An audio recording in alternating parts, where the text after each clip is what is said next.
केंद्रीय मंत्री श्री अर्जुन मुंडा ने नई दिल्ली में डॉक्टर अंबेडकर इंटरनेशनल सेंटर में EMRS छात्रों के साथ बातचीत की। EMRS का लक्ष्य छात्रों के सर्वांगीण विकास को अवसर देना है और आदिवासी छात्रों को गुणवत्तापूर्ण करना है। श्री अर्जुन मुंडा। अस्सलामु अलैकुम, मैं जमीर अहमद अंसारी और आप देख रहे हैं Z News for You। अर्ज यह है कि आपने अपने channel Z News for You को अभी तक सब्सक्राइब नहीं किया है तो सब्सक्राइब करें और साथ में दिए हुए बेल आइकन को भी दबाएं, जिससे हमारी आने वाली सभी वीडियोस के नोटिफिकेशन सबसे पहले आपको मिल सके। 22 सितंबर 2023 को जनजातीय मामलों और NESTS मंत्रालय द्वारा आयोजित एक शैक्षिक यात्रा के हिस्से के रूप में एकलव्य मॉडल आवासीय विद्यालय EMRS के छात्रों ने नई दिल्ली में डॉक्टर BR अम्बेडकर अंतर्राष्ट्रीय केंद्र में केंद्रीय जनजातीय मामलों के मंत्री श्री अर्जुन मुंडा के साथ बातचीत की। दिन के दौरान छात्रों को राष्ट्रपति भवन का दौरा करने और भारत की राष्ट्रपति श्रीमती द्रौपदी मुर्मू से मिलने का अवसर भी मिला। इसके अलावा छात्रों को अमृत उद्यान, राष्ट्रपति भवन संग्रहालय और पुस्तकालय का निर्देशित दौरा प्राप्त हुआ। कार्यक्रम में 6 राज्यों राजस्थान, उत्तराखंड, झारखंड, मध्य प्रदेश, ओडिशा और छत्तीसगढ़ के एकलव्य मॉडल आवासीय विद्यालयों में 460 छात्रों और 40 शिक्षकों ने भाग लिया। इस अवसर पर बोलते हुए श्री केंद्रीय मंत्री अर्जुन मुंडा ने कहा कि कल एक महत्वपूर्ण दिन है और चंद्रयान 3 चंद्रमा पर उतरेगा और इस ऐतिहासिक उपलब्धि में भारत का आसमान छू लेगा। उन्होंने छात्रों से आग्रह किया कि उन्हें आसमान पर निशाना साधने का साहस रखना चाहिए, लेकिन अपने पैर जमीन पर रखें। उन्होंने छात्रों से चंद्रयान 3 की लैंडिंग देखने को भी कहा। उन्होंने कहा कि आदिवासियों की संस्कृति उस जुड़ाव से प्रेरित है जो धरती माँ के प्रति महसूस करते हैं। उन्होंने ये भी कहा कि संविधान आदिवासियों और उनके सशक्तिकरण के लिए नए अवसर सुनिश्चित करता है और इसी तरह EMRS का लक्ष्य छात्रों के सर्वांगीण विकास के अवसर देना और आदिवासी छात्रों को गुणवत्तापूर्ण शिक्षा प्रदान करना है।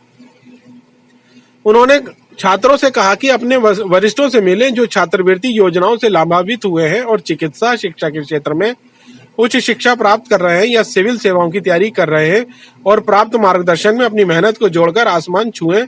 उन्होंने छात्रों से अपने लक्ष्यों पर विचार करने और कड़ी मेहनत और धैर्य के साथ उन्हें हासिल करने का आग्रह किया।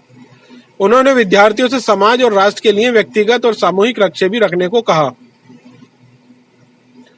उन्होंने कहा कि EMRS संख्या 740 तक पहुंच जाएगी और इससे शिक्षा की जमीन स्तर तक पहुंचने में मदद मिलेगी। उन्होंने ये भी कहा कि पुराने और नए स्कूलों के लिए शिक्षकों की भर्ती की जा रही है। इस अवसर पर जनजातीय कार्यालय मंत्रालय के सचिव श्री अनिल कुमार झा ने कहा कि हमारा मंत्रालय विभिन्न राज्यों में हमारे एकलव्य मॉडल आवासीय विद्यालयों के माध्यम से जनजातीय युवाओं की समग्र शिक्षा को प्रोत्साहन देने पर केंद्रित है। उन्होंने कहा कि छात्रों को हमारी शैक्षिक योजनाओं और अवसरों पर पूरी तरह से पता लगाने के लिए आमंत्रित किया जाता है, क्योंकि इससे आपको भविष्य में लाभ होगा। बातचीत के दौरान विभिन्न EMRS के छात्रों और छात्रवृत्ति प्राप्तकर्ताओं ने मंत्रियों, गणमान्य व्यक्तियों और छात्रों के साथ अपने अनुभव स्पष्ट रूप से साझा किए। EMRS छात्रों और EMRS छात्रवृत्ति लाभार्थियों ने मंत्रियों के सामने विभिन्न प्रश्न और चिंता। इसके अलावा NESTS के आयुक्त श्री असित गोपाल ने देश भर में एकलव्य मॉडल आवासीय विद्यालयों की स्थापना के उद्देश्य के बारे में एक संक्षिप्त पृष्ठभूमि बताई। जातीय मामलों में मंत्रालय की छात्रवृत्ति योजनाओं के बारे में डॉक्टर नवलजीत कपूर, संयुक्त सचिव MOTA द्वारा एक संक्षिप्त अवलोकन दिया गया। एक भारत श्रेष्ठ भारत की भावना के तहत कार्यक्रम स्थल पर आयोजित सांस्कृतिक कार्यक्रम में ओडिशा, झारखंड, छत्तीसगढ़, उत्तराखंड और मध्य प्रदेश के EMRS छात्रों ने शानदार प्रदर्शन किया। समापन समारोह के दौरान मंत्रियों के साथ छात्रों को एक फोटो सत्र भी आयोजित किया गया। छात्रों का 23 अगस्त 2023 को सुबह संसद भवन जाने का कार्यक्रम था। इस प्रतिष्ठित संस्था की उनकी यात्रा से उन्हें संसद भवन की कार्यप्रणाली से परिचित होने और संसद में संबंधित कर्तव्यों और जिम्मेदारियों की व्यापक समझ हासिल करने का अनूठा अवसर मिला।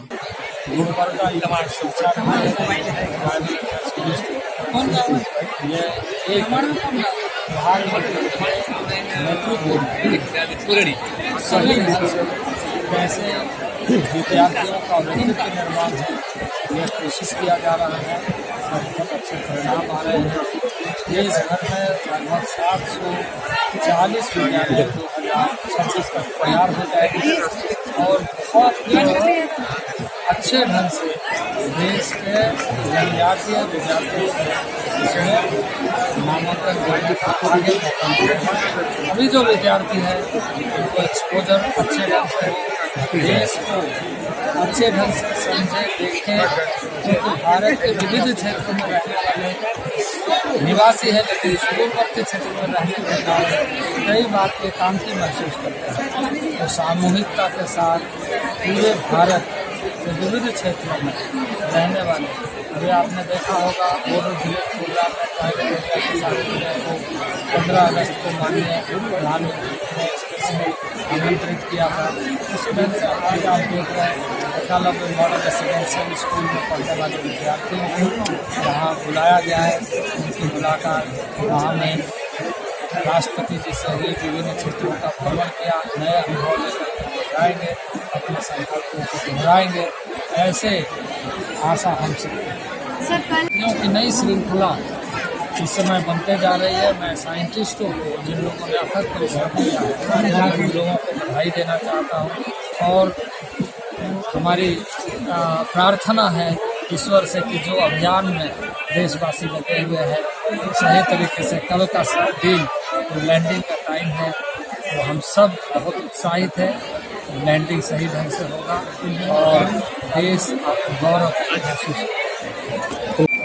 ये देखिए एक अभूतपूर्व साइंटिस्टों की परिश्रम का परिणाम आज देश गौरव कर रहा है और इसे प्रोत्साहित करने का काम इस समय के हमारे जो नेता है, लीडर है, देश के विजनरी लीडर है, प्राइम मिनिस्टर नरेंद्र भाई मोदी, जो पिछले चंद्रयान 2 में आंशिक सफलता मिलने के बाद पूरी सफलता मिले इसके लिए प्रोत्साहित किया, साइंटिस्टों को प्रेरित किया और साइंटिस्टों ने जी जान लगा करके प्रयत्न किया है, जिसका परिणाम आज है। प्राचीन काल में भी भारत विश्व गुरु रहा है, तो आपको लगता है कि भारत एक बार फिर से विश्व गुरु बनने की ओर अग्रसर है?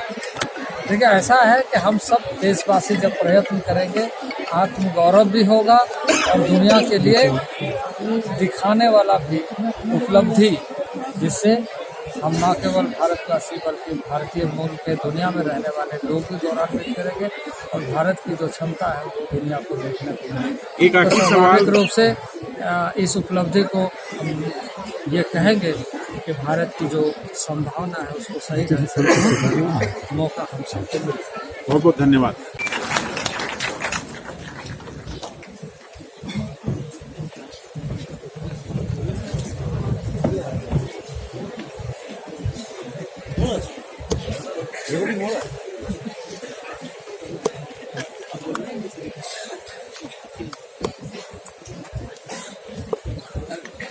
एकलव्य आदर्श आवासीय विद्यालय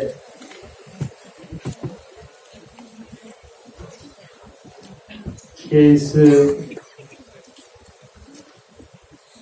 उद्भव कार्यक्रम में मंत्रालय के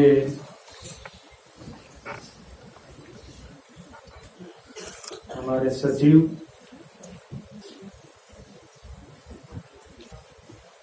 आदरणीय अनिल कुमार झा जी सहित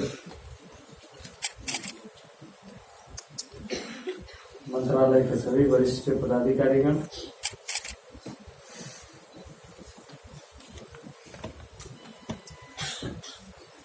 विभिन्न एकलव्य आदर्श आवासीय विद्यालय से आए हुए सभी शिक्षकों के नेतृत्व में सभी छात्र एवं छात्राएं, विद्यार्थीगण, उपस्थित ऐसे सभी महानुभाव जो ये सभागार में उपस्थित है और इस समय ऑनलाइन तरीके से विभिन्न एकलव्य आदर्श आवासीय विद्यालय के यानी एक बड़े परिवार के सदस्य के रूप में जुड़े हुए सभी विद्यार्थी और ऐसे शिक्षक एवं शिक्षकेतर, मैं आप सबका हार्दिक अभिनंदन करता हूं इस उद्भव कार्यक्रम में। और मुझे बेहद प्रसन्नता है कि आपके साथ आज संवाद का अवसर प्राप्त हो रहा है। बहुत देर से इस कार्यक्रम में आप पहुंचे हैं। कुछ सांस्कृतिक कार्यक्रम तो हुए, पर इसके बावजूद भी बैठे बैठे थक जाते हैं। आप थक गए? मन से बोल रहे हैं, ऊपर से?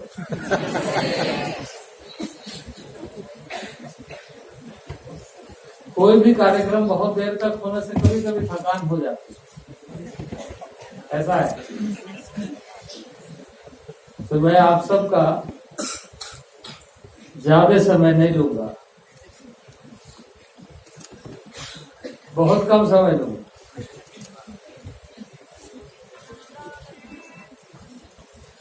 देश के राष्ट्रपति कौन है?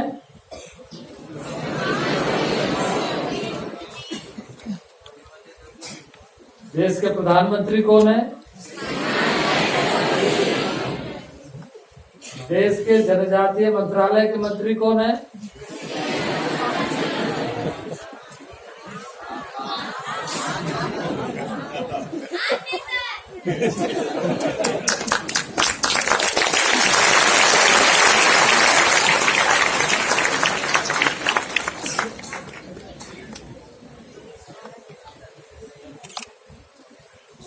आपको तो बहुत जानकारी है, लेकिन एक और जानकारी चाहता हूं।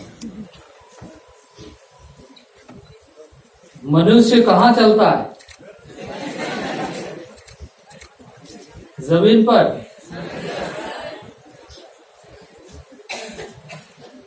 पर हम आसमान में उड़ान भरने का हौसला रखते हैं।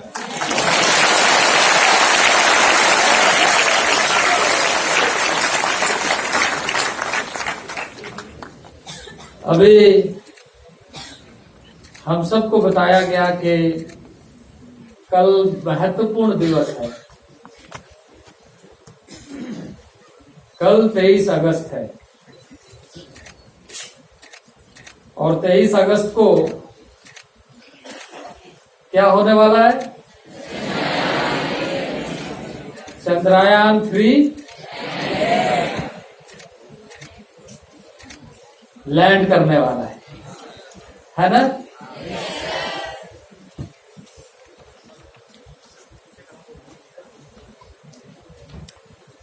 तो इस समय भारत और भारत के नागरिकों का और आप जैसे विद्यार्थियों का, देशवासियों का उड़ान ऐसा है, पांव जमीन पे रहे और हौसला आसमान का छूने का है। पांव जमीन पे रहे और हौसला आसमान छूने का।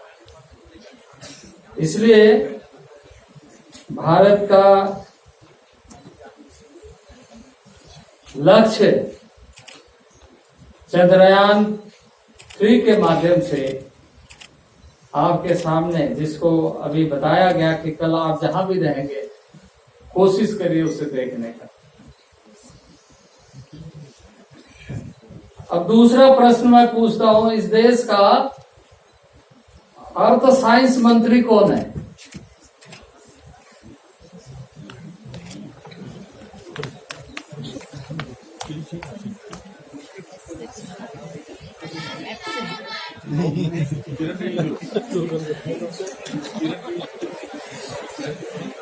क्योंकि पांव जमीन पे होना चाहिए,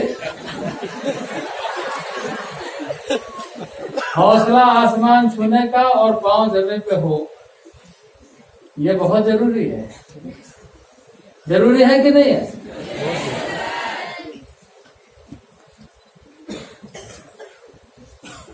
क्योंकि प्रत्येक मनुष्य, प्रत्येक जीव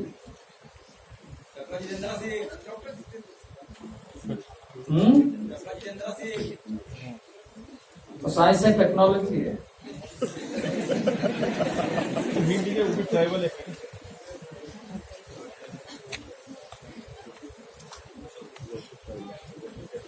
तो सबसे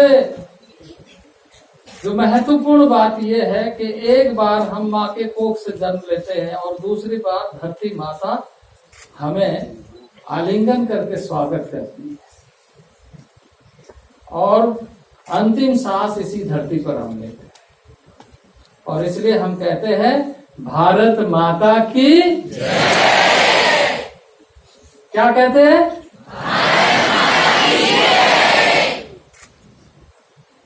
तो ये सिर्फ नारा नहीं है, हमारा भाव है हृदय का कि हम धरती से, जमीन से कितना जुड़कर, कितना अकाट्य प्रेम के साथ, भारतीय संस्कृति के साथ जीते।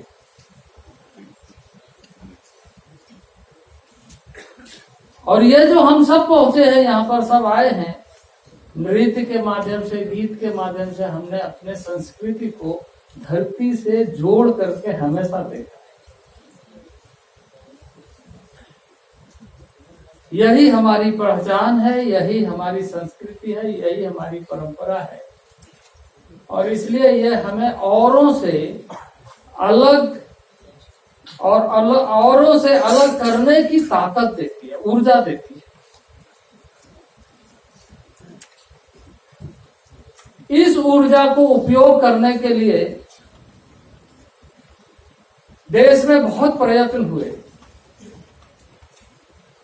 लेकिन एक नया प्रयत्न फिर से प्रारंभ हुआ जिसकी चर्चा आसित गोपाल जी, हमारे जो नेस्ट के कमिश्नर है, उन्होंने किया कि 1997 से एकलव्य आदर्श आवासीय विद्यालय, मॉडल रेसिडेंशियल स्कूल प्रारंभ हुआ। लेकिन उसको अब धीरे धीरे राष्ट्रीय स्तर पर एक बड़ा परिवार के रूप में, भारत के एक सशक्त परिवार के रूप में स्थापित करने का लक्ष्य लेकर न केवल कि कुछ स्थानों में, कुछ राज्यों में विद्यालय चल रहा है, बल्कि उसका परिणाम, उसकी गुणवत्ता, उसकी यात्रा सार्थक तरीके से उसी प्रेम को प्रकट करते हुए जो हमारे संस्कारों में हमारे परिवारों ने दिया है कि कैसे धरती से जुड़ करके हम जीते हैं। इसीलिए संविधान हमें जनजाति परिवार के रूप में चिन्हित करते हुए नया अवसर कैसे मिले ये देता है। एकलव्य मॉडल रेसिडेंशियल स्कूल, जैसे आपको बताया गया कि आप गुणवत्ता आधारित शिक्षा के साथ पूरे देश भर में सभी को ऐसी शिक्षा मिले जिससे उसका बहुआयामी व्यक्तित्व सामने आए।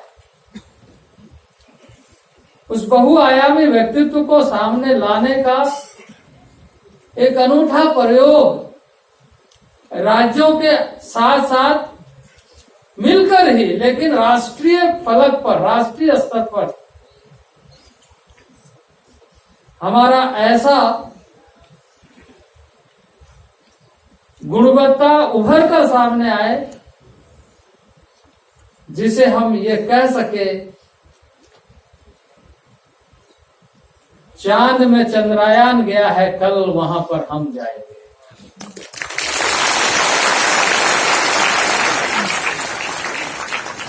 चंद्रयान को नियंत्रित इसरो के सेंटर से किया जा रहा है, लेकिन उसमें कोई व्यक्ति नहीं है। लेकिन ये खोज की यात्रा हम इस संकल्प के साथ, इस सपनों के साथ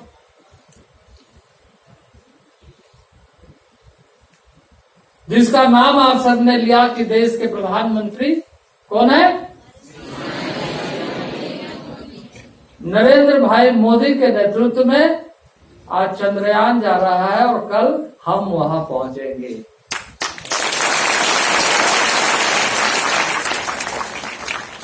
इस तरह का केंद्र अपने, जहां आप एकलव्य मॉडल रेसिडेंशियल स्कूल में पढ़ रहे हैं, वहां का वातावरण को न केवल शिक्षकों के माध्यम से बल्कि विद्यार्थियों के माध्यम से कैसे निर्मित कर सकते हैं।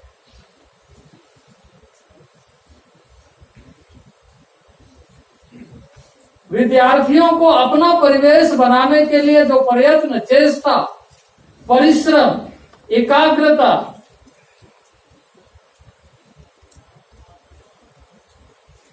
क्योंकि आने वाला कल के लिए ऐसे अपने वरिष्ठ लोगों से, विद्यार्थियों से मिले जो आगे पीएचडी कर रहे हैं, टेक्निकल एजुकेशन ले रहे हैं, मेडिकल में है, यूपीएससी की तैयारी कर रहे हैं, वो आपके आगे के पंक्ति में है। लेकिन उसके पीछे आप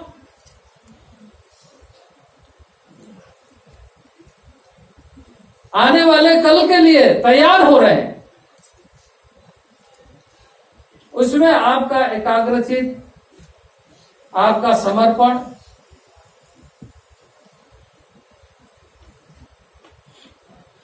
और आपकी मेहनत, परिश्रम बहुत जरूरी है।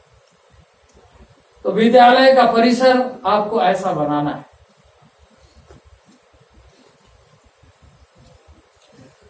ये एकलव्य मॉडल रेसिडेंशियल स्कूल अब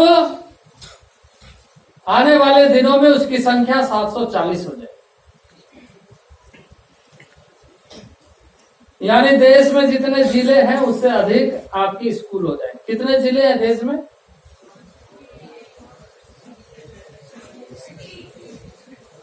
उससे अधिक स्कूल की संख्या हो जाएगी, क्योंकि ट्राइबल एरिया में, जनजातीय क्षेत्रों में आबादी के दृष्टि से ब्लॉक स्तर पर बनाए जा रहे हैं।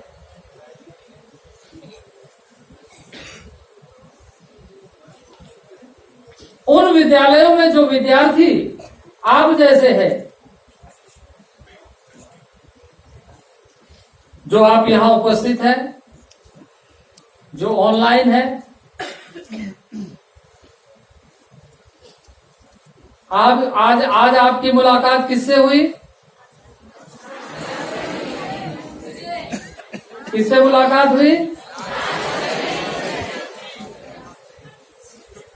फोटो कितने लोग खिंचवाए? हाथ उठाई।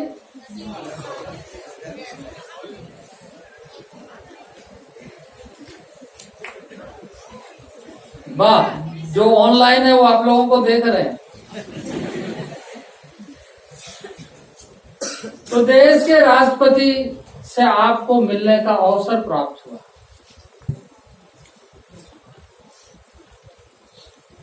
यह अवसर बहुत कम लोगों को मिलता है।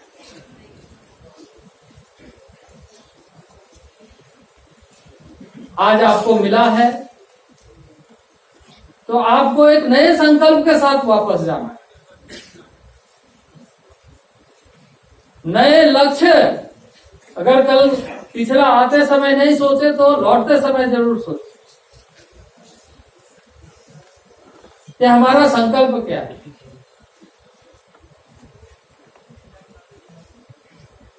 आपके कतार में इसके बाद भी लोग विद्यार्थी के रूप में आएंगे। आप जब निकले, आपको विशेष तरीके से सुविधाएं मिले, नए प्रयोग के साथ नए तरीके से किया जा रहा है। विद्यालयों की संख्या बढ़ाई जा रही है, गुणवत्ता के साथ शिक्षा मिले इसका प्रयत्न किया जा रहा है।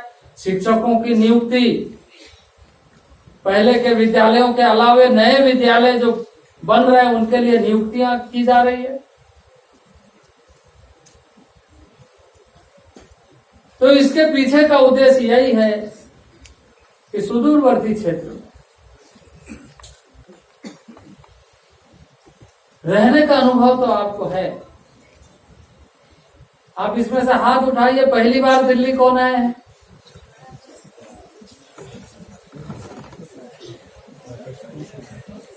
यानी मुझे लगता है कि 95% से भी अधिक लोग हैं। तो दिल्ली आने के खुशी में ताली बजाइए।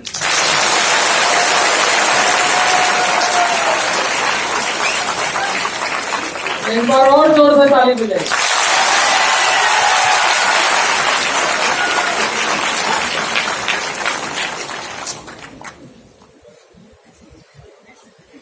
खुशी जब होता है तो लोग सामूहिक रूप से ताली बजाते हैं। एक बार हमारे साथ ताली बजाइए।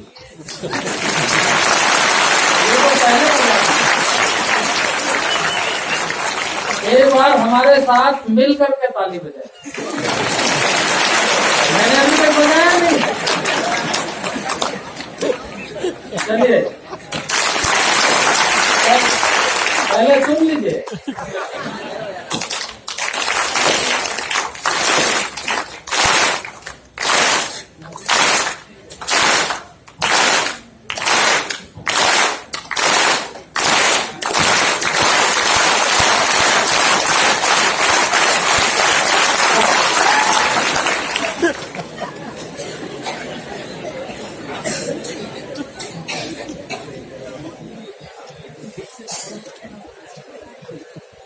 देश को एक रिदम चाहिए, देश को एक ताल चाहिए। उस ताल में हम कैसे चले, ये हमारा संकल्प है। भारत को यदि हम 21वीं सदी का भारत जब हम अमृत काल के रूप में प्रवेश कर चुके हैं, तो अमृत काल के पहले सुबह में चंद्रयान में प्रवेश करने का प्रयत्न किया है। तो जब 100 साल पूरा करेंगे, नया इतिहास रचेंगे विकसित भारत का। तो उसके लिए हमें ताल पे ताल, कदम ताल जैसे होता है वैसे ताल पे ताल, जीवन का ताल बनना चाहिए। वो बहुत जरूरी है। आपके सामने नए अवसरों का द्वार खुला हुआ है। जैसे अभी बताया गया है, प्री मैट्रिक, पोस्ट मैट्रिक में +2 के बाद में कई स्कॉलरशिप है, ओवरसीज स्कॉलरशिप तक है, टेक्निकल एजुकेशन के लिए, प्रोफेशनल एजुकेशन, जो भी आप लेना चाहते सबके लिए। लेकिन वो आप सोचिए कि आपको अगर मौका मिल रहा है तो आप दूसरों को मौका कैसे दे सकते हैं। आने वाले कल में दूसरों को मौका देने के लिए खुद को तैयार करना पड़ता है। बात सही है कि नहीं है? तो ये जो एकलव्य का जो अभियान है वो इस उद्देश्य के साथ है कि सुदूरवर्ती क्षेत्र में रहने वाले लोग इस एजुकेशन, इस संस्थाओं के माध्यम से जब आप गांव में छुट्टियों में जाए तो अपने छोटे गांव के छोटे बच्चों को कि स्टैंडर्ड 6 में कैसे एडमिशन होता है उसके बारे में बताएं, कब एग्जाम कंडक्ट होता है उसके बारे में बताएं, गांव में लोगों के साथ बैठे उस समय चर्चा करें। आपको मौका मिला है, आपके पीछे के व्यक्ति, परिवार, बच्चों को भी मौका मिलना चाहिए। इसीलिए नए स्कूल खोले जा रहे हैं। खोले जा रहे हैं कि नहीं खोले जा रहे?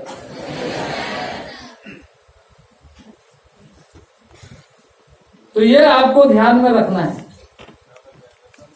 आज आप लोगों को नए अनुभव के साथ आगे बढ़ने का नया अवसर मिल रहा है यहां आकर। और भी कई लोगों का, कई बच्चों का, कई विद्यार्थियों का इसी तरीके से क्रम बना रहे,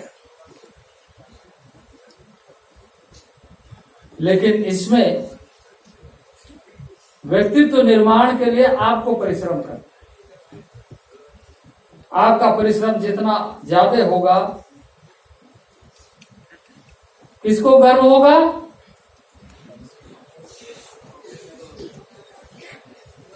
आपको, आपके परिवार को, और हमें, हमारे मंत्रालय को, और इस देश को गौरव होगा कि एकलव्य आदर्श रेसिडेंशियल स्कूल में, आवासीय विद्यालय में पढ़ने वाले विद्यार्थियों ने इस ऊंचाई, इस बुलंदियों को प्राप्त किया है।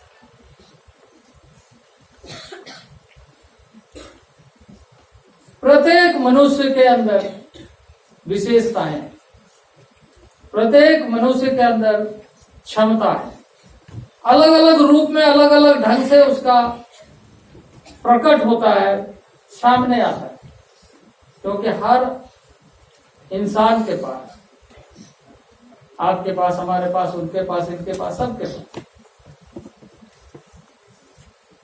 एक परमानेंट, जब तक आदमी जीवित रहता है संसार में, उसके साथ क्या रहता है? परमानेंट क्या रहता है?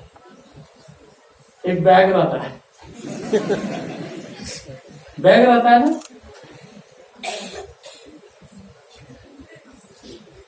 क्या रहता है?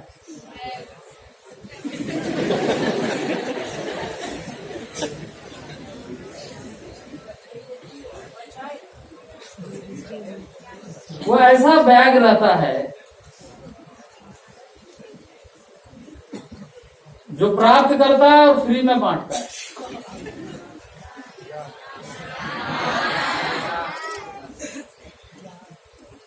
मनुष्य का ज्ञान, माइंड, बुद्धि और विवेक,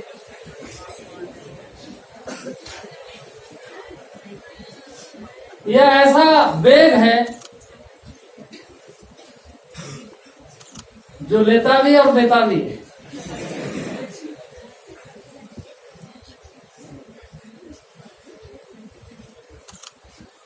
ये आप ना चाहते हो भी आपके साथ चलता है, और बीच बीच में आपको याद भी दिलाता है इसको कहां पर निकालना है। बताता है कि नहीं बताता है?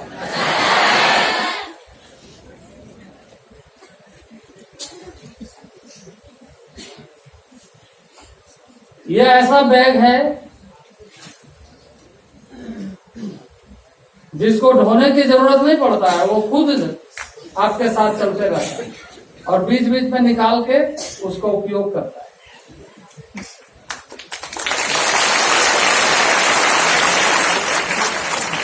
जिसे हम मेमोरी के रूप में, यादाश्त, कोई चीज कभी भी आप जब काम करते हैं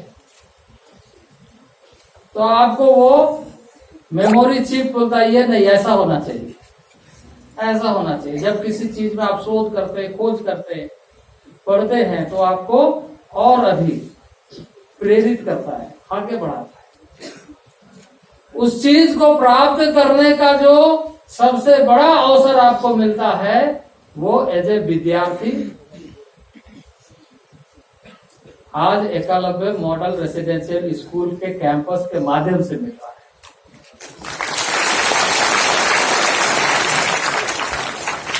जो कुछ समय तक स्टैंडर्ड 6 में आप एडमिशन लिए, 12th तक पढ़ाई करेंगे, यहाँ आगे बहुत सारे द्वार खुले हुए हैं, लेकिन इस समय में जो आप कैरी करेंगे, इस समय जो आपके अंदर जाएगा, वो तिजोरी हमेशा आपके साथ ऑटो मोड में काम करते रहे। तो यह जो संभावना है, इस संभावना को ही उकेरने का काम जनजातीय मंत्रालय के माध्यम से आज देश भर में एकलव्य मॉडल रेसिडेंशियल स्कूल के माध्यम से हो रहा है।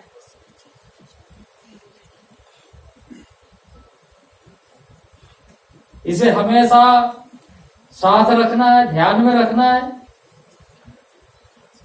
और अपने लक्ष्य का निर्धारण करना है। एक लक्ष्य व्यक्तिगत रूप से और एक लक्ष्य सामूहिक रूप से। हम मिलकर देश के लिए और हम व्यक्तिगत रूप से क्या कर सकते हैं।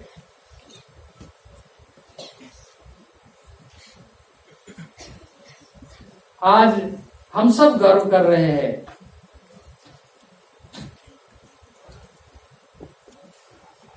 देश के प्रधानमंत्री के नेतृत्व में चंद्रयान 2 के बाद चंद्रयान 3 का सफर तय कर रहे हैं। पर इसे बनाने वाले कौन है?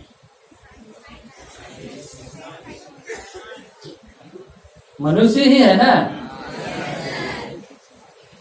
हम बन सकते हैं कि नहीं बन सकते हैं? विद्यार्थी के नाते बोलिए। जब मनुष्य बनाता है तो मनुष्य की संभावना हम में भी है, ऐसा सोच करके हमें आगे काम करना है, प्रयत्न करना है और ये देश इनोवेशन के साथ आगे बढ़े, नवाचार के साथ आगे बढ़े। इस समय का कालखंड, इस समय का नेतृत्व, इस समय का लीडरशिप आप जैसे असंख्य भारत के विद्यार्थियों के माध्यम से पूरा करना चाहिए। और हम भारत में कर सकते हैं। हम ऐसे लक्ष्यों को पूरा कर सकते हैं। इसका उदाहरण हम लगातार दुनिया के सामने प्रस्तुत इस रूप में किया है कि संकटों के दौर में भी हम सुरक्षित तरीके से भारत को लेकर आगे जा सकते हैं। आप लोगों ने कितने लोग, बच्चे जितने हैं, कोविड के इंजेक्शन लिए? हाथ उठाइए। किसने नहीं लिया है? कोई ऐसा है नहीं लिया है? अब ये बताइए, कोविड का वैक्सीन कहां बना?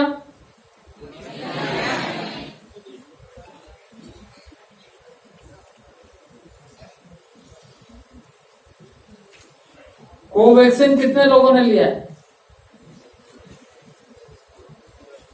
कौन कौन सा वैक्सीन आप तक पहुंचा? कोविशील्ड कितने लोगों ने लिया? आपको मिला जो उसकी वजह से किस तरह का सपोर्ट और किस तरह का आपका एक डेफिनेटली आपके अंदर एक कॉन्फिडेंस आ जाता है कि बस अब तो हमारा काम हो जाएगा। यस सर, पहले इस एनएफएससी फेलोशिप पहले हमारा ब्रदर भी परस्यूड हिज पीएचडी सर। हमको उसके तरफ से ही, हमारा भैया की तरफ से ही मुझे पता चला कि एनएफएससी एक स्कॉलरशिप है, इसको सब स्टूडेंट को 750 स्टूडेंट्स को मिलेगा। अगर ये जो है अच्छा स्कोर है अपने एमएससी में तो ये फेलोशिप आपको बेनिफिट करेगा। ताकि मैं इसी आइडियोलॉजी लेके पीएचडी करने के लिए मेरा सपना जो है ये फेलोशिप मेरा पूरा किया है सर। और दिस फेलोशिप जो है very much helpful for the students who are coming from very poor background and the weaker sections. And thank you, I really thank to the Ministry of the Tribal Affairs. Thank you and wish you all the best. Thank you to all of you in fact. और definitely we all would like to thank Honorable Minister sir जो देखिए दो चीजें हैं, ministry की तरफ से इतनी सारी स्कीम, फेलोशिप्स और स्कॉलरशिप्स हैं, वो तो आप तक पहुंच रही है, लेकिन जब से कार्यक्रम शुरू हुआ तब से लेकर अब तक लगातार माननीय मंत्री जी हम सबके साथ बैठे।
जातीय संगीत में मिलती है, उन सब का रंग आपके सामने इस रूप में आप देखेंगे तो आपको भी बहुत अच्छा लगेगा। और ये बड़ी विशेष बात है हम सबके लिए कि माननीय मंत्री महोदय स्वयं जो संगीत के प्रति, खेलों के साथ साथ संगीत के प्रति भी उनकी बहुत रुचि है और कई वाद्य खुद वो बजाते हैं, कई भाषाएं और बोलियां उनके व्यक्तित्व को और भी हम सबके लिए प्रेरक बनाती है।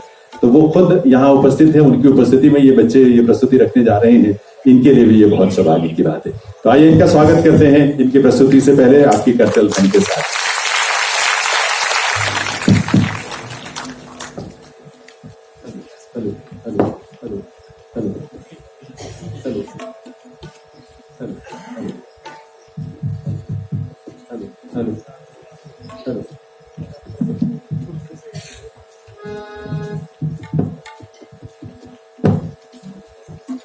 हेलो।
मध्य प्रदेश के हमारे युवा साथियों ने वहाँ के आदिवासी, वहाँ के लोक और शास्त्रीय संगीत के कुछ झलक आपके सामने प्रस्तुत किए अलग अलग वाद्यों के माध्यम से। बहुत बहुत धन्यवाद इन सभी बच्चों का। विद्यालय के माध्यम से ये चीजें दूर दूर तक जाती हैं। लेकिन बात सिर्फ इतनी नहीं है, क्योंकि जनजातीय कार्य मंत्रालय के माध्यम से जो प्रयास हुए हैं वो इतने अद्भुत हैं, क्योंकि सिर्फ प्री मैट्रिक, पोस्ट मैट्रिक या कुछ हद तक BA MA तक की पढ़ाई पर्याप्त नहीं है आज।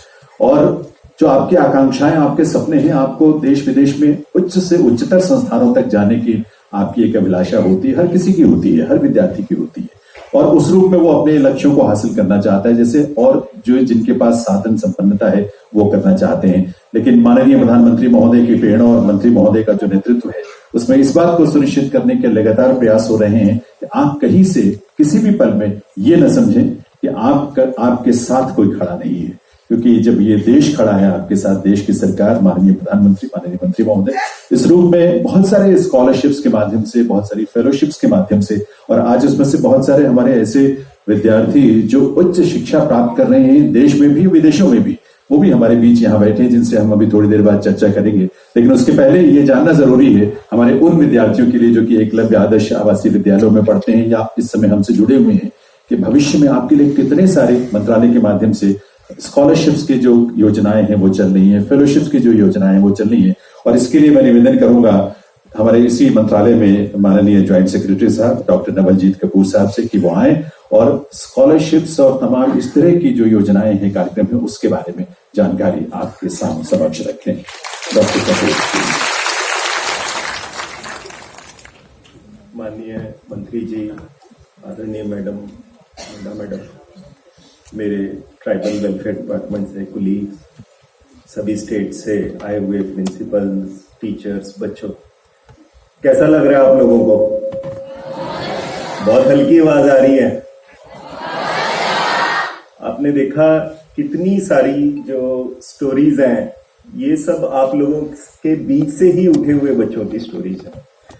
आज का जो ये प्रोग्राम है उसके लिए मैं तहे दिल से माननीय मंत्री जी को धन्यवाद देना चाहता हूँ, क्योंकि जो आज का ये प्रोग्राम पॉसिबल हुआ है, ये मंत्री जी की चाहत थी कि हमारे स्कॉलरशिप के बच्चे, एकलव्य स्कूल के बच्चे और पूरे जो भारतवर्ष में हमारे एकलव्य स्कूल्स हैं, उनके बच्चों के साथ जो हमारी सक्सेस स्टोरीज हैं डिफरेंट स्कॉलरशिप स्कीम्स की, वो बच्चे आए, आप लोग आपस में बात करें और ये जो हमारी सक्सेस स्टोरीज हैं ये आपको बताएं कि ये भी आप लोगों के बीच में से उठ के कैसे आज उस मुकाम तक पहुंचे हैं। आप में से कितने ऐसे बच्चे हैं जो जानते हैं कि गवर्नमेंट की 10वीं या उससे पहले स्कॉलरशिप स्कीम्स हैं? बच्चों जानते हो? जो जानते हैं जरा हाथ खड़ा करें। नहीं, ये जो प्रॉब्लम है वो ना सिर्फ आप लोगों के बीच में है, बट मैं अभी कुछ दिन पहले कर्नाटक गया था, वहां पे मैंने पाया एक लड़की अपने फादर के साथ मिलने आई हुई थी। तो 12th पास कर गई थी, उसने नीट भी क्लियर कर ये जेई भी क्लियर कर लिया था, बट उसने एडमिशन नहीं ले पाई थी क्योंकि उसके पास 15,000 रुपए जमा करने के लिए नहीं थे। जब प्रिंसिपल से बात हुई तो उनको बताया गया कि स्कॉलरशिप स्कीम है, और उस बच्ची ने परसों, जो तब तक जेई वाली काउंसलिंग तो खत्म हो चुकी थी, बट उसने स्टेट की काउंसलिंग में one of the best institute जो राज्य सरकार का इंस्टीट्यूट है उसमें एडमिशन पाई। बट ऐसे कितने सारे बच्चे हैं जो कि एकलव्य स्कूल में पढ़ने के बावजूद भी, उनके प्रिंसिपल्स की नॉलेज होने के बावजूद भी, हमारी इतनी सारी स्कॉलरशिप स्कीम होने के बावजूद भी 12वीं के बाद वो बच्चे उन स्कॉलरशिप स्कीम्स को नहीं अवेल कर पाते हैं। तो आज का जो माननीय मंत्री जी का जो बेसिकली जो इस प्रोग्राम को करने का पर्पस था वो ये था कि आपने जैसे इस फिल्म के माध्यम से देखा कितने सारे बच्चे आईआईटी में पहुंचे, मेडिसिन कर रहे हैं, पीएचडी कर रहे हैं, डॉक्टर्स हैं, इसी तरह से आज जो बच्चे हैं आपके बीच में, वो जब आपसे इंटरेक्ट करेंगे तो आपको एक ये आभास हो, ये एहसास हो कि हमारे लिए जो 12th है, 12th एक अल्टीमेट गोल नहीं है। 12th के बाद बहुत सारी संभावनाएं हैं और काफी सारी शिक्षा और स्कॉलरशिप की स्कीम्स हैं, जिसके बारे में मैं ब्रीफ में आपको बताऊंगा। आपके यहाँ पे, आपके स्कूल में आपके छोटे भाई बहन जो 9th और 10th में पढ़ रहे हैं, उनके लिए प्री मैट्रिक स्कॉलरशिप है 9th और 10th की।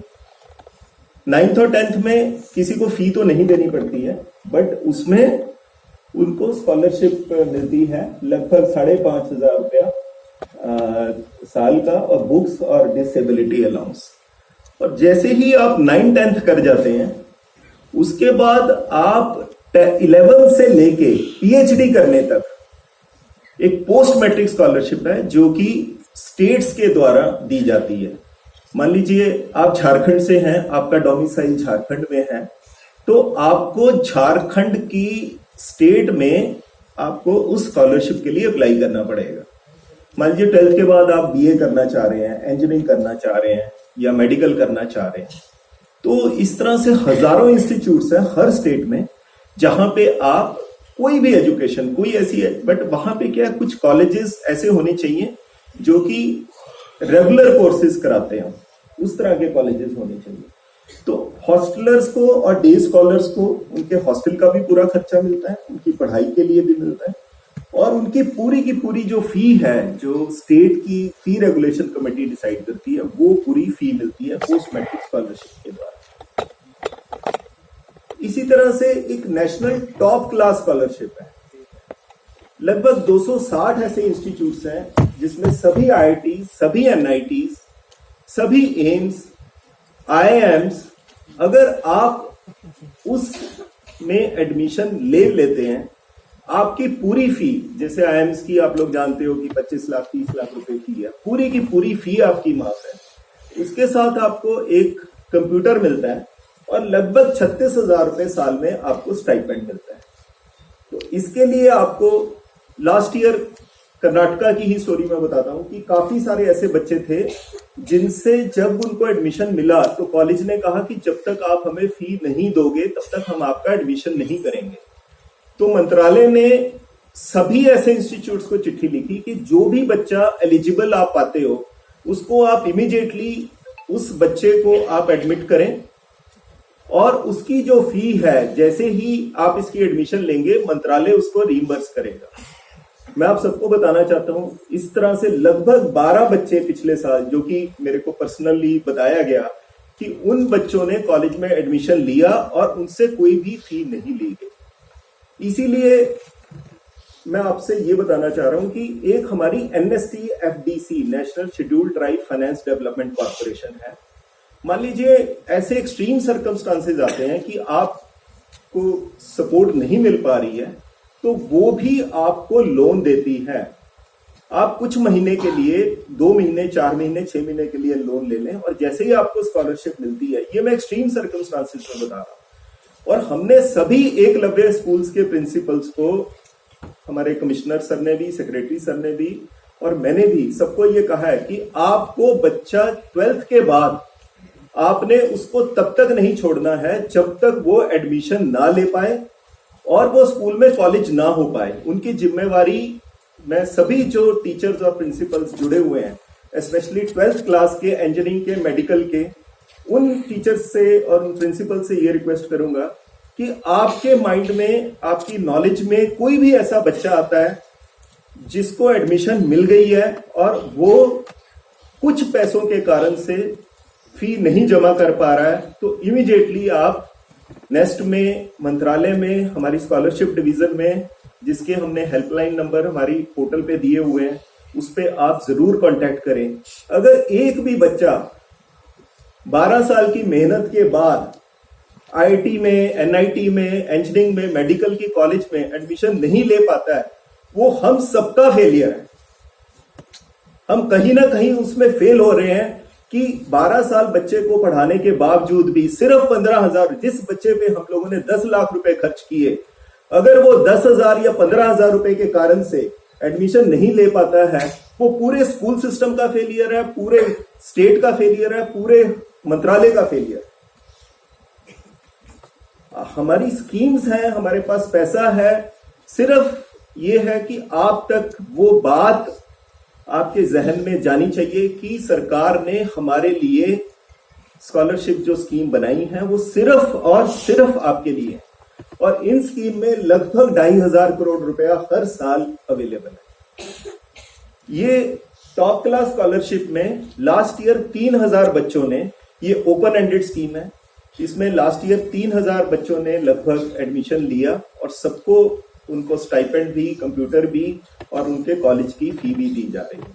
इसमें पेरेंटल इनकम, जो पेरेंट्स की इनकम है वो 6 लाख से कम होनी चाहिए। इसी तरह से पीएचडी, जो बच्चे पीएचडी करते हैं, साल में 750 बच्चों को पीएचडी करने के लिए लगभग 35,000 रुपया पर महीना 5 साल के लिए दिया जाता है।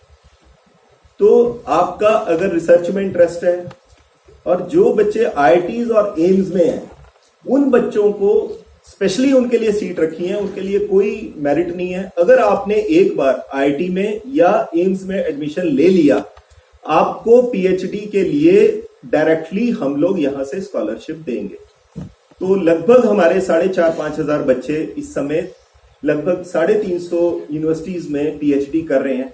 आज कुछ बच्चों से आप उसमें इंटरेक्ट भी करेंगे। ये हमारी फेलोशिप स्कीम है। इसी तरह से एक नेशनल ओवरसीज स्कॉलरशिप स्कीम है। इस स्कीम में टॉप 1000 इंस्टीट्यूट, जो संसार के पूरे दुनिया के जो टॉप मोस्ट 1000 इंस्टीट्यूट्स हैं, अगर उन इंस्टीट्यूट्स में अगर आपको कहीं भी एडमिशन मिल जाती है तो हम इस स्कीम में आपको स्कॉलरशिप देते हैं।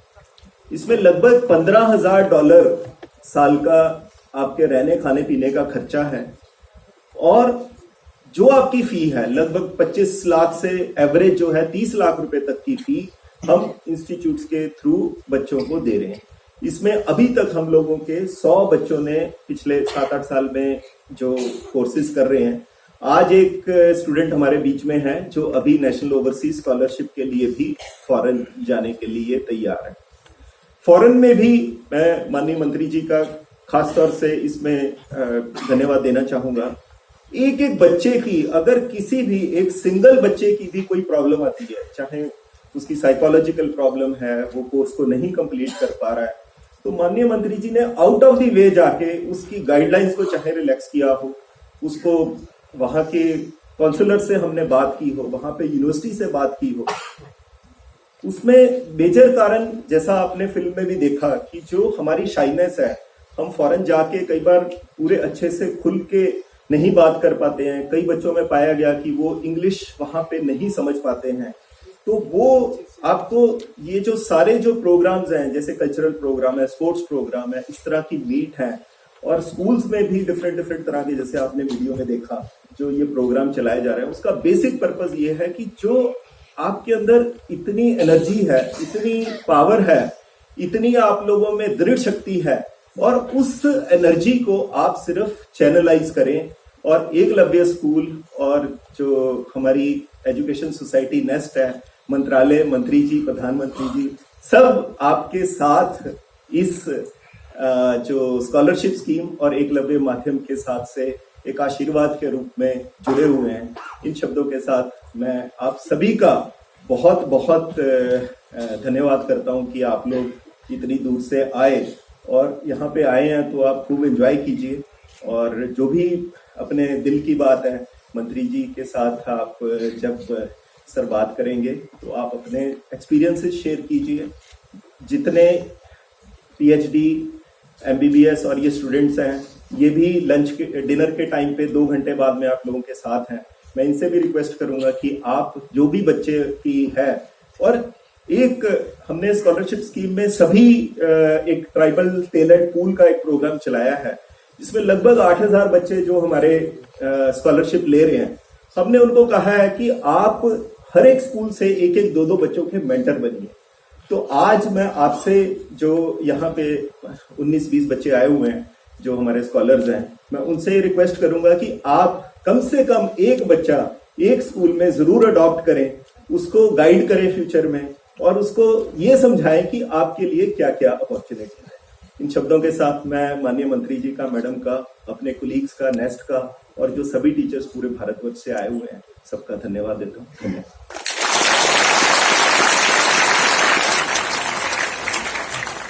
बहुत बहुत आभार डॉक्टर नवलजीत कपूर, हमारे ज्वाइंट सेक्रेटरी जातीय कार्य मंत्रालय भारत सरकार में। निवेश सचिव मंत्रालय की तरफ से मंत्री महोदय के नेतृत्व में जो कमिटमेंट का लेवल है, जो एक डेडिकेशन है, उसको आपने कपूर साहब की अभिव्यक्ति उद्बोधन में देखा है। कोई भी ऐसा बच्चा जो हमारे जनजातीय समुदाय से जुड़ा हुआ है वो पैसे की कमी के कारण उच्च शिक्षा से वंचित ना हो, ये संकल्प मंत्रालय का है मंत्री महोदय के माध्यम से और उनके निर्देशन में।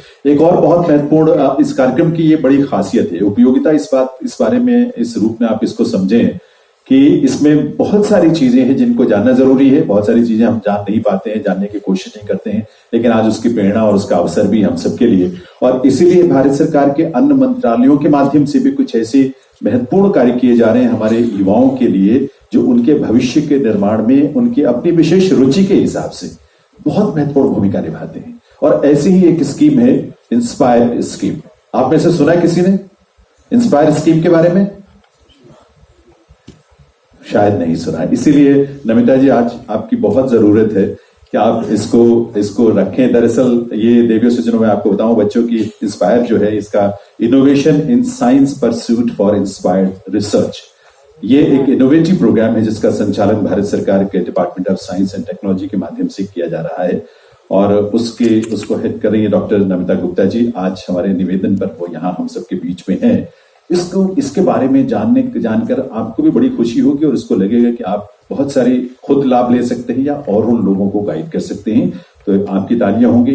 निवेदन मेरी तरफ से डॉक्टर नमिता गुप्ता जी के लिए कि वो आए और आकर इस बात की जानकारी यानी इंस्पायर के माध्यम से आप सबको इंस्पायर करें इस बहुत ही यूनिक स्कीम के साथ और उसके बारे में जानकारी देकर। Doctor Namita Gupta please.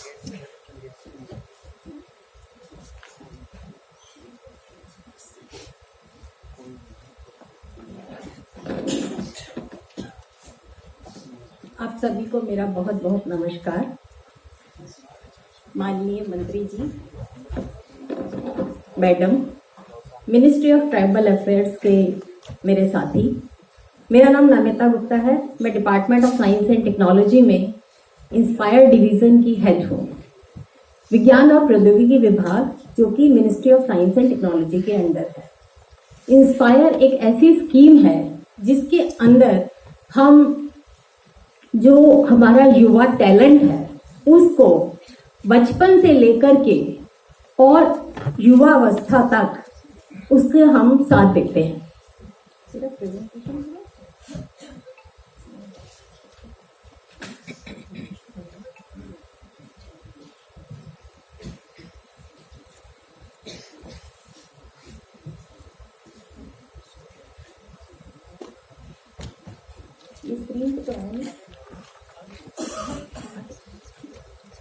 तो जैसा कि मैंने कहा कि हमारी इस इंस्पायर स्कीम का मेन एम है कि जब बच्चा स्कूल में होता है, यानी कि 5th क्लास के बाद बच्चे जब 6ठी क्लास में आते हैं, तो वो उस एज एक ऐसी एज होती है जिस एज में बच्चों के अंदर बहुत ज्यादा नया सोचने की शक्ति होती है, जिसे हम नवाचार कहते हैं या इनोवेशन कहते हैं। तो वो इनोवेशन जो है उसको हमें बच्चों में बढ़ावा देने के लिए हमने एक योजना चलाई हुई है, जिसके बारे में मैं अभी आपको बताऊंगी आगे। वो योजना है हमारी 6th क्लास से 10th क्लास के बच्चों के लिए।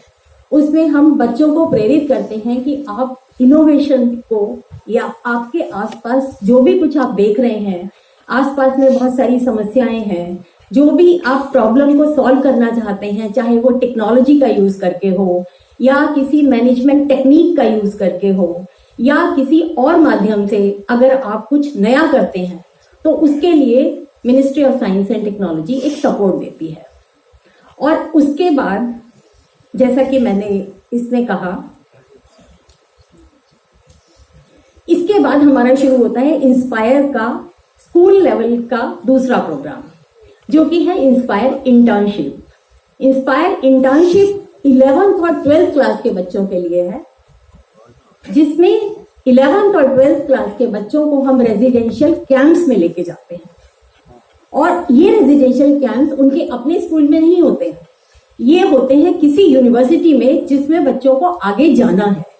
यानी कि जैसे फॉर एग्जांपल कोई बच्चा किसी एक दूर दराज के स्कूल में पढ़ रहा है 11th-12th में, और उसका हम कैंप कराते हैं वहां के 500 किलोमीटर के अंदर किसी यूनिवर्सिटी में, किसी IIT में, किसी NIT में। डिटेल में मैं थोड़ा सा अभी आगे आपको बताऊंगी। दूसरी इसके बाद हमारी स्कीम है स्कॉलरशिप फॉर हायर एजुकेशन, जो है BSc और MSc के लिए, यानी UG और PG लेवल के लिए। तो 12th क्लास के बाद बच्चे जब साइंस पढ़ना चाहते हैं, साइंस में एडमिशन लेना चाहते हैं, बेसिक और नेचुरल साइंसेस सब्जेक्ट्स पढ़ना चाहते हैं, उसके लिए अंडर ग्रेजुएट और पोस्ट ग्रेजुएट के लिए हम उनको स्कॉलरशिप देते हैं। उसके अलावा हम उनको एक मेंटरशिप ग्रांट देते हैं जो कि हर साल दी जाती है। उसके बाद जब बच्चे BSc और MSc कर लेते हैं, फिर उसके बाद जैसा कि अभी नवल जी ने कहा PhD करना चाहते हैं। बहुत सारे बच्चे रिसर्च में जाना चाहते हैं। साइंस में तो रिसर्च एक बहुत बड़ी उपलब्धि है और जिसकी देश को जरूरत भी है। उसके लिए विज्ञान और प्रौद्योगिकी विभाग की एक स्कीम है इंस्पायर स्कॉलर फेलोशिप स्कीम। इसमें हम पूरे 5 साल के लिए जो बच्चे PhD में एडमिशन ले लेते हैं उनको हम फेलोशिप देते हैं। हमारी इंस्पायर की स्कीम यहीं पर खत्म नहीं होती है। फेलोशिप के बाद जो बच्चे PhD कर लेते हैं, PhD के बाद जो पोस्ट डॉक करना चाहते हैं यानी PDF करना चाहते हैं, उस PDF के लिए भी है ये आखिर में जो लिखा है inspire faculty fellowship component. Inspire faculty fellowship component में हम 5 साल के लिए 27 साल से 32 साल की उम्र के फेलोज को, उसमें हम उनको रिसर्च ग्रांट देते हैं और उनको फेलोशिप देते हैं। मैं थोड़ा सा आपको इसके डिटेल के बारे में बताना चाहूंगी। जैसे कि इंस्पायर इंटर्नशिप कंपोनेंट है, इसमें जैसा मैंने कहा कि इसमें हम 16-17 साल के बच्चे यानी 11वीं और 12वीं के बच्चे, और लेकिन इन बच्चों का चयन होता है बिकॉज इंस्पायर जो है वो मेरिट कम कॉम्पिटिटिव बेसिस की स्कीम है। जो बच्चे क्लास 10th के टॉप 1% बोर्ड रिजल्ट्स में आते हैं, यानी आपके जो सेंट्रल और स्टेट एजुकेशन बोर्ड्स हैं उसके टॉप 1% की कैटेगरी में जो आते हैं उन बच्चों को, और जो 11th और 12th में science subject, science stream join करते हैं, उन बच्चों के लिए ये स्कीम है। तो वो उनको हम रेजिडेंशियल कैंप्स के लिए इनवाइट करते हैं। स्कॉलरशिप फॉर साइंस एजुकेशन जो शी कंपोनेंट है, वो शी कंपोनेंट जब बच्चे 12th के बाद क्लास 12th का जो state and central education board है उसके टॉप 1% में जो बच्चे आते हैं, हम कोई इंस्पायर के अंदर हम कोई अपना एग्जाम कंडक्ट नहीं करते स्कॉलरशिप और फेलोशिप देने के लिए। पहली बात तो ये बिल्कुल क्लियर मैं बताना चाहूंगी कि हम अब कोई एंट्रेंस एग्जाम कंडक्ट नहीं करते हैं। हम जो आपका जो नॉर्मल एग्जाम होता है 10th क्लास का एग्जाम, जो आपका 12th क्लास के बोर्ड एग्जाम होते हैं, उसी के जो टॉप 1% में जो बच्चे अपीयर होते हैं और जो टॉप 1% में सेलेक्ट होते हैं, उन्हीं बच्चों को हम वहीं से ले लेते हैं और जो हमारे इंस्पायर पोर्टल पे अप्लाई करते हैं। तो और इसमें हम मंथली बच्चों को स्कॉलरशिप देते हैं और मेंटरशिप ग्रांट देते हैं। इसमें बस यही है कि जो बच्चे BSc और MSc बेसिक और नेचुरल साइंसेस सब्जेक्ट्स ज्वाइन करते हैं उनके लिए ये स्कॉलरशिप स्कीम है। उसके बाद PhD की फेलोशिप स्कीम है।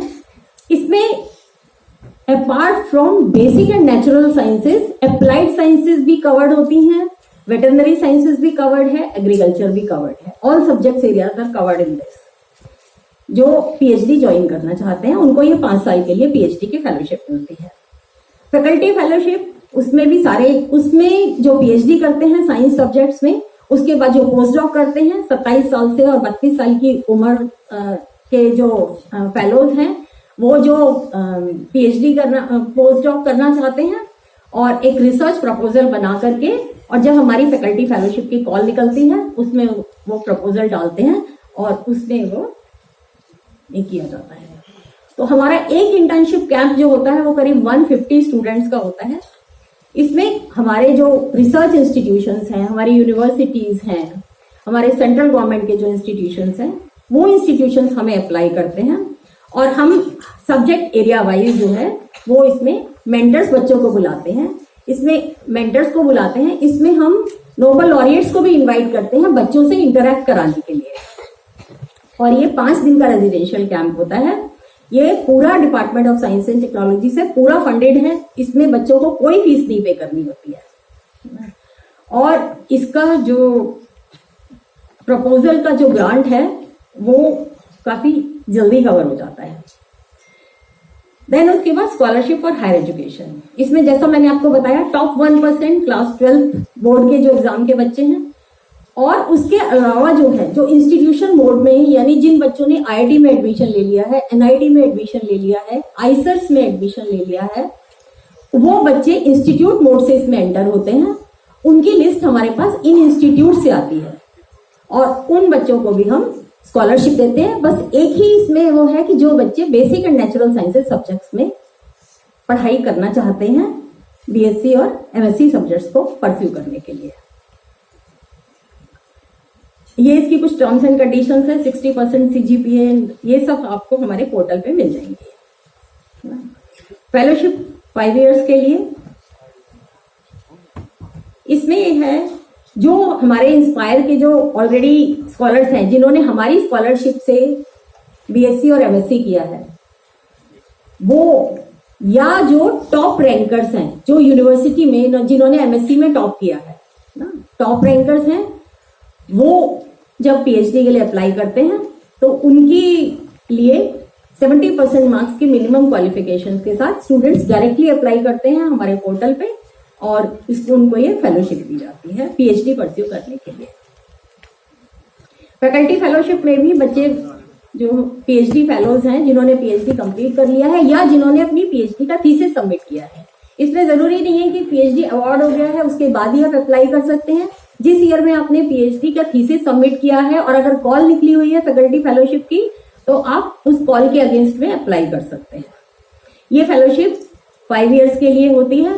इसमें 1,25,000 रुपए महीना फेलोशिप मिलती है, प्लस एचआरए मिलता है और प्लस 1 साल में 7 लाख रुपए रिसर्च ग्रांट मिलती है आपको अपना लैब सेटअप करने के लिए, आपको अपना रिसर्च प्रोजेक्ट जो कि किसी नए और इमर्जिंग एरियाज में आप करना चाहते हैं उसको करने के लिए।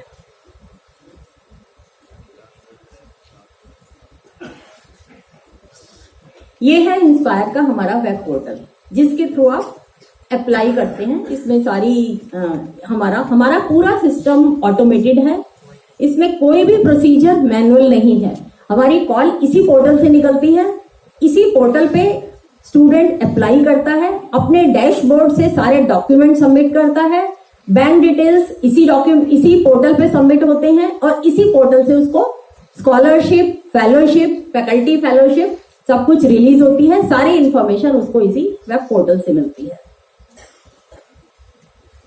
जैसा कि मैंने अभी पहले कहा, हमारा जो एक बच्चों के लिए एक प्रोग्राम है इंस्पायर अवार्ड्स मानक प्रोग्राम में 6 to 10th क्लास के बच्चे जो कि कुछ नया सोचते हैं, वो अपना एक नया आइडिया जो है वो एक नया आइडिया अपने स्कूल के प्रिंसिपल्स को सबमिट करते हैं और उनके स्कूल के प्रिंसिपल्स जब हमारी मानक की कॉल, जो कि जैसे आजकल इस साल 23-24 की कॉल अभी ओपन है जो कि 31 अगस्त तक के लिए निकली हुई है, तो स्कूल के प्रिंसिपल्स उसके बाद उस आइडिया को हमारे मानक पोर्टल पे सबमिट करते हैं। तो एक स्कूल से हम 2 से लेकर के 5 आइडियाज जो है वो इनवाइट करते हैं। तो वो 2 से 5 आइडियाज जब हमारे पास सारे आइडियाज हमारे पास जब आ जाते हैं तो हम उनका फिर आपस में कंपटीशन कराते हैं। तो ये कंपटीशन होता है डिस्ट्रिक्ट लेवल कंपटीशन। जो उसमें डिस्ट्रिक्ट लेवल कंपटीशन में बच्चे सेलेक्ट होते हैं वो जाते हैं स्टेट लेवल कॉम्पिटिशन्स पे। जो स्टेट लेवल कॉम्पिटिशन्स पे बच्चे सेलेक्ट होते हैं वो जाते हैं नेशनल लेवल कॉम्पिटिशन्स पे। नेशनल लेवल कॉम्पिटिशन्स के बाद हम 60 बच्चों को हम इंस्पायर अवार्ड विनर डिक्लेयर करते हैं मानक के अंदर। फिर उसके बाद उनका जो भी उन्होंने अपना प्रोजेक्ट बनाया है या जो भी उन्होंने अपना इनोवेशन डेवलप किया है उसको प्रोटोटाइप में कन्वर्ट करने के लिए, उसको आगे फर्दर उसकी हैंड होल्डिंग के लिए भी हम सपोर्ट देते हैं। इसमें हमारा इम्प्लीमेंटेशन पार्टनर है नेशनल इनोवेशन फाउंडेशन, जो कि department of science and technology का एक ऑटोनोमस इंस्टीट्यूट है। तो उसकी सहायता से department of science and technology इस योजना को चलाता है और ये भी कॉल हर साल निकलती है। इसमें हमारा आइडिया जो होता है वो होता है 10 लाख बच्चों तक पहुंचने का। उन 10 लाख बच्चों में से हम 1 लाख बच्चों को सेलेक्ट करते हैं और उन 1 लाख बच्चों में से फिर district level, state level, national level competition उनका करा करके उसके बाद 60 बच्चों को हम हर साल अवार्ड देते हैं। तो ये 3 टायर कंपटीशन जैसा कि मैंने बताया, और इसमें हर बच्चे को, जो बच्चा अपना आइडिया सबमिट करता है स्कूल से, उसको 10,000 रुपए की ग्रांट दी जाती है। वो 10,000 रुपए उस बच्चे को जो उसने आइडिया सबमिट किया है उस आइडिया पर फर्दर काम करने के लिए है ना, क्योंकि ये तो हम सभी जानते हैं कि आइडिया ना तो पेटेंट होता है और आइडिया का एक्सप्रेशन बहुत जरूरी है। तो उस आइडिया को एक्सप्रेस करने के लिए चाहे वो मॉडल बनाता है, चाहे वो कोई स्कीम डेवलप करता है, या जो भी प्रेजेंटेबल चीज है जिसको, जो कि वो ज्यूरी के सामने रख सके अपने उस आइडिया को कन्वर्ट करने के लिए, किसी ना किसी प्रॉब्लम को सॉल्व करने के लिए, तो उस आइडिया के लिए हम उसको ये ग्रांट देते हैं।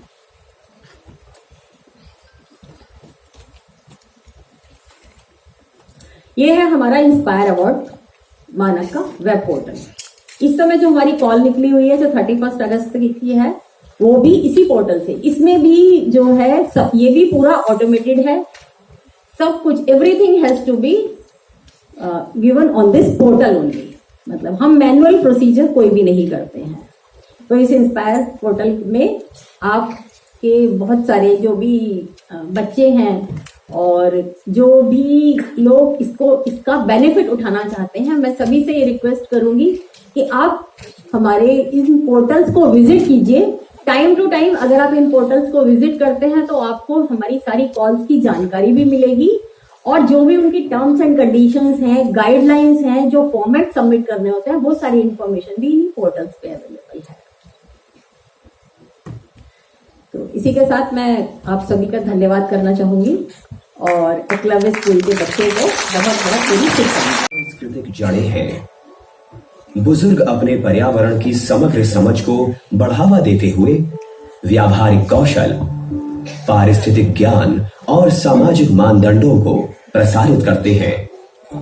आधुनिक शिक्षा धीरे धीरे इन परंपराओं को पूरक बना रही है, युवाओं को व्यापक ज्ञान और कौशल से लैस करते हुए भाषाओं और रीति रिवाजों को संरक्षित कर रही है। सहयोगात्मक पहल जनजातीय विशेषज्ञता को औपचारिक स्कूली शिक्षा के साथ जोड़ती है, जिससे सतत विकास और सांस्कृतिक संरक्षण को बढ़ावा मिलता है। शिक्षा आधार है हमारे विकास का, हमारे भविष्य का। शिक्षा नए द्वार खोलती है, नए अवसर प्रदान करती है, नई क्षमताएं उभारती है। अब जनजातियों के संसाधन बढ़ाए जा रहे हैं। उनकी समस्याओं को समझते हुए स्पेशलाइज्ड शिक्षा उनके गांव तक पहुंचाई जा रही है, जिसकी वजह से अब वे उड़ने के लिए तैयार है। लेकिन रास्ता आसान नहीं था।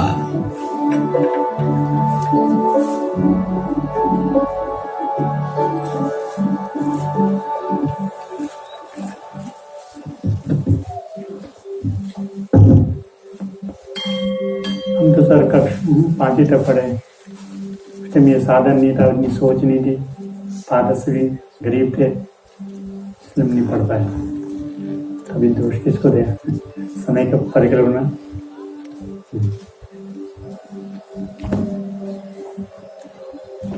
हम चाहते थे हमारे बच्चे थोड़ा बहुत आगे जाए, हमारे जैसे थोड़ा ये कि हम चाहते थे, हम भी पढ़ना चाहते, बहुत तो था पढ़ने का, लेकिन बहुत सारे बच्चे थे इसलिए पढ़ा नहीं पाया।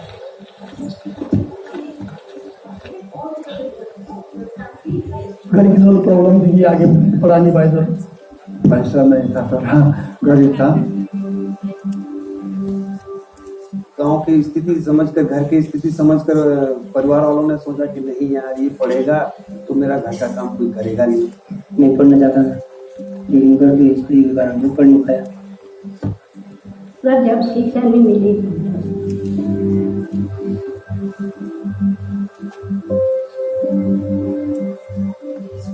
आदिवासी समूह हमेशा से ही गांव और शहरों से काफी दूर ही बसते हैं। इनके बच्चों को स्कूल पहुंचने के लिए कभी पहाड़ तो कभी नदी से गुजरना पड़ता था, तो कभी रोज 30 से 40 किलोमीटर दूर जाना पड़ता था। यहाँ के बच्चे सपने तो देखते थे, लेकिन उसे पूरा करने का उनके पास कोई रास्ता नहीं था।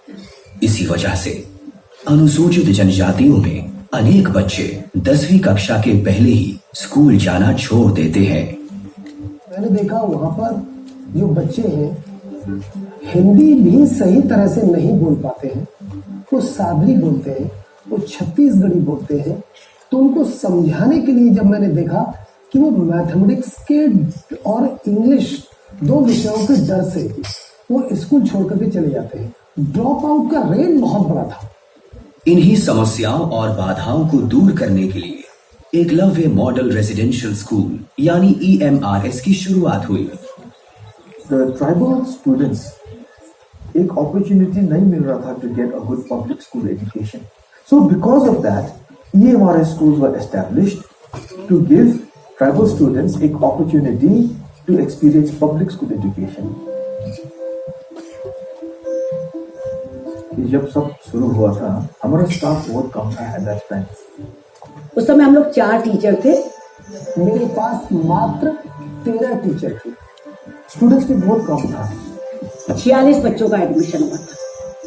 बिल्डिंग कुछ नहीं था, एक बहुत बड़ा गैप था और उस गैप को भरने के लिए मुझे अथक प्रयास करने थे।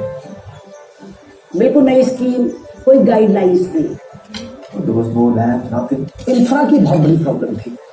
10-12 पीस डेस्क बेंच था, एक टेबल था। जरा सा मौसम खराब हो लाइट चली जाए तो पानी नहीं चढ़ेगा।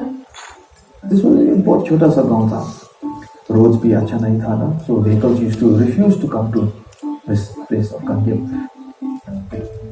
सिर्फ स्कूल शुरू करके ही इन समस्याओं का समाधान नहीं होता। इन स्कूलों को आधुनिक और यहाँ पढ़ने वाले बच्चों को मुख्य धारा के काबिल बनाना भी जरूरी था। 2019 में शुरू की गई केंद्रीय क्षेत्रक योजना में एकलव्य स्कूल का बजट बढ़ाया गया ताकि ये स्कूल देश के किसी भी प्राइवेट या पब्लिक स्कूल से पीछे ना रहे। हॉस्टल्स बने, डाइनिंग हॉल बना, टीचर्स रेजिडेंसेस बनने शुरू हुए। इसके अलावा computer lab, other labs and library, इन सब के लिए अलग से फंडिंग होती है। उनके एस्टेब्लिशमेंट के लिए हम लोगों ने धीरे धीरे उसको आगे बढ़ाया। 2013-14 में एकलव्य स्कूलों का कुल बजट 278.76 करोड़ था, जो कि 2023-24 तक बढ़ाकर 5,000 करोड़ कर दिया गया। वैसे ही जहां 2013-14 में हर एक बच्चे पर 42,000 रुपए खर्च किए जाते थे, वहीं अब हर एक बच्चे के लिए एकलव्य स्कूलों को 1,09,000 रुपए मिलते हैं।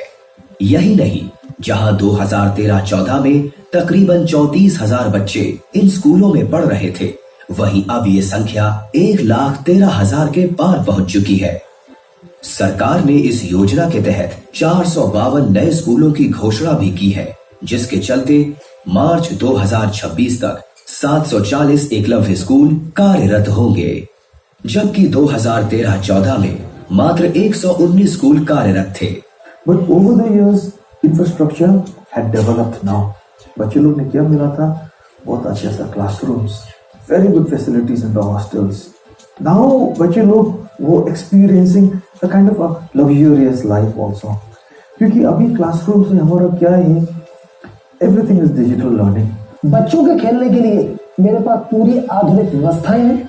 मेरी क्लासेस जो चौक से लिखते थे, आपने देखे होंगे, सभी स्मार्ट क्लास है।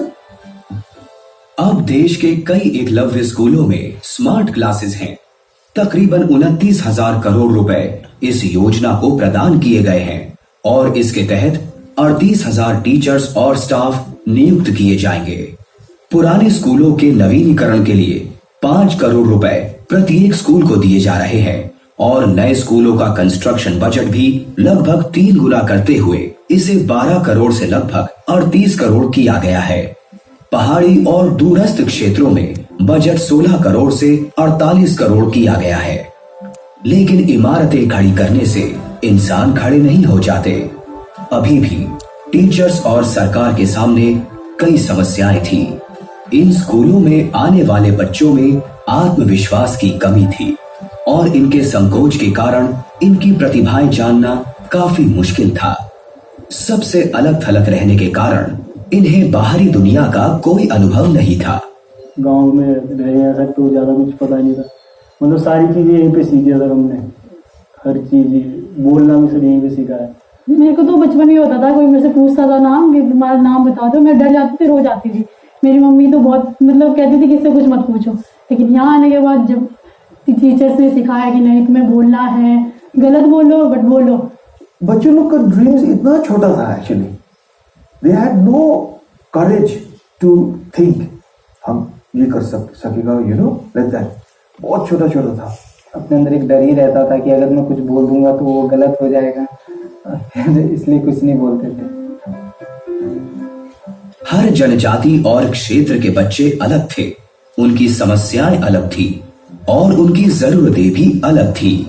तभी इनकी जरूरतों को समझते हुए और इनको अपने परिवेश के हिसाब से शिक्षा देने के लिए हर स्कूल को नई तकनीक अपनाने की और नए तरीके अपनाने की स्वतंत्रता दी गई। हमको मालूम था that normal education system was not the answer. आधुनिक शिक्षा के साथ साथ आधुनिक टेक्नोलॉजी का यदि हम उपयोग नहीं करेंगे तो हम पिछड़ जाएंगे। Music, culture activities, entertainment, sports, through those activities I won the hearts of the children, I won the interest of the children ना। हमने अपने बच्चों में मैथमेटिक्स के प्रति, साइंस के प्रति इंटरेस्ट पैदा करने के लिए clicker technology, language lab, Microsoft team, tab on wheel, flipped classroom आदि की व्यवस्था की है। हम लोगों के पास एक दूसरा तरीका है रेमेडियल क्लासेस का। They don't have to go anywhere for coaching classes क्योंकि best coaching classes are provided here, सिर्फ हमारा स्टूडेंट्स के लिए। इनफॉर्मल काइंड ऑफ टीचिंग चलती है और बच्चों को बिल्कुल अपना जो मोस्ट कंफर्टेबल तरीका रहता है उस तरीके से पढ़ाते हैं। 1 से 1.5 घंटे की class free of cost and that time exams materials we give them, mock tests all that also. ये बच्चे महज 10 से 11 वर्ष की आयु में ही अपना भविष्य बनाने के लिए 6ठी कक्षा से ही अपने घर और परिवार से दूर यहाँ रहकर पढ़ते हैं। घर पर शिक्षा का उचित वातावरण न होने के कारण इन बच्चों को अपना भविष्य संवारने के लिए उचित मार्गदर्शन नहीं मिल पाता था। इन वजहों से स्कूल का एक महत्वपूर्ण कर्तव्य है कि बच्चों को मार्गदर्शन देते हुए एक तनाव मुक्त वातावरण भी दिया जाए। That was the first time being away from family, being away from my friends. Journey was quite difficult, but over the time I just got used to it. तो मुझे पता नहीं था कि जिस दिन काउंसलिंग है उसी दिन हमने यहाँ रुकना था, तो रुके और मेरे मम्मी पापा ने बोला हम जा रहे हैं, तो मम्मी और रोए नहीं बट मैं थोड़ा बहुत रो गई थी जाते हुए देख के। जब मेरी माँ बोलती तो तुम्हें भी ये स्कूल पढ़ना पड़ेगा, तो मुझे बड़ा डर लगता था क्योंकि मेरे पास तो हॉस्टल में बसने का कोई आदत नहीं था ना। जब बच्चे हमारे अपने घर से आते हैं तो हम ब्रिज कोर्स के साथ साथ उनके काउंसलिंग की व्यवस्था भी करते हैं जिससे बच्चे यहाँ से तनाव मुक्त हो जाते हैं। जॉयफुल लर्निंग, बच्चा बिना किसी स्ट्रेस के सीख, उस पे हमारे एक फोकस रहता है। सो यहाँ आके देखा तो सारे मेरे टीचर्स भी मुझको एनकरेज करते थे। This kind of pushed me to do better in my life. Music पूरा एक पार्ट ऑफ मी है। I was sharing with them these things, so I was able to connect with these things and connect with the students. इन बच्चों की खेल में उपलब्धियों को देखते हुए सरकार 15 स्कूलों में centre of excellence in sports और 50 स्कूलों में सेंटर ऑफ आर्चरी बनवा रही है। इन खेलों से ये बच्चे एकजुट होकर और साथ में मिलकर निरंतर प्रयास करना भी सीख रहे हैं। बॉक्सिंग में निश्चित रूप से हमारे मध्य प्रदेश में भी कोई माहौल नहीं था, लेकिन मैंने ये देखा है कि हमारे ट्राइबल बच्चे बड़े ऊर्जावान होते हैं। बॉक्सिंग के एक्सपर्ट्स को हम बुलाते हैं और करीबन 4 से 5 माह तक प्रतिदिन 1 घंटे उनकी प्रैक्टिस कराते हैं, जिसके परिणाम ये है कि देश में सर्वाधिक बॉक्सिंग में हम लोग मेडल प्राप्त कर रहे हैं। बच्चे लोग maximum of them interested in sports. जब हमने बास्केटबॉल भी शुरू हुआ, you know, I took my team. जब गए थे तो उतना सक्सेस नहीं हुआ क्योंकि हम न्यू थे। जो हम लूज करके आए उसके बाद सीखा कि क्या है वहाँ का मतलब स्टैंडर्ड। हमारे बच्चे लोग इतना पैशनेट था, इतना हार्ड वर्क किया था that we started to win everything. We won CBSE का 2 बार नेशनल चैंपियंस बास्केटबॉल में, तमिलनाडु में, आगरा में, we had played in Jaipur, now we had traveled. तो यहाँ पे जो भी सीखा था हमने लाइक कि टीम वर्क कैसे होता है, जो चीज़ कर रहे हो कि कितने डेडिकेशन से करना चाहिए, कितना हार्ड वर्क, ऐसे ही नहीं मिलता है जो भी तुम कर रहे हो। ये हमारा started winning ways. Slowly बच्चे लोग का I think they started to become hopeful. खेल हम में एक जज्बा जगाता है, कभी हार ना मानने का जज्बा। इस जज्बे को बढ़ावा देने के लिए सरकार हर वर्ष नेशनल कल्चरल स्पोर्ट्स मीट कराती है। देश भर के एकलव्य स्कूलों से 2,500 से 3,000 बच्चे इस आयोजन में भाग लेते हैं। इस आयोजन में बच्चों को अपना हुनर दुनिया के सामने प्रस्तुत करने का और एक दूसरे से सीखने का महत्वपूर्ण मौका मिलता है। 2018 का जो हमारा CBSE का रिजल्ट आया उसका रिकॉर्ड आज तक नहीं टूट पाया है। टीम एकलव्य को सैल्यूट। ये स्कूल बच्चों के लिए अब एक परिवार की तरह है।